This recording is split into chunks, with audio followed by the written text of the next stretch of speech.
Ordenagailu publiko edo partekatu batetik zure Google kontura sartzen zara? Hau egitean zure pasahitza babesgabe geratzen da. Eta gainera, lapurreta errazten da. Googleek 2 pausutako egiaztapena eskaintzen du. Hautazko segurtasun funtzioa da, zure kontua babesten du, pasahitza hackeatu edo lapurtzen badute. Funtzio hau segurtasuna hobetzen du, horregaitik zure mugikorra eta pasahitza beharko duzu saioa hasteko. Nola konfiguratu?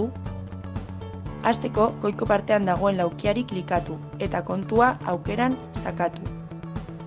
Google kontuko pantailan segurtasun botoia sakatu eta 2 urratseko egiaztapena aukeratu. Googleek ezarritako urratsa jarraitu. Nola aktibatu 2 pausutako egiaztapena? Erabiltzaile izena eta pasahitza sartu eta gero, Googleek egiaztapen kodea eskatuko dizu. Kode hau zenbakizko kode labur bat da. Googleek dei edo mezu baten bidez bidaliko dizu.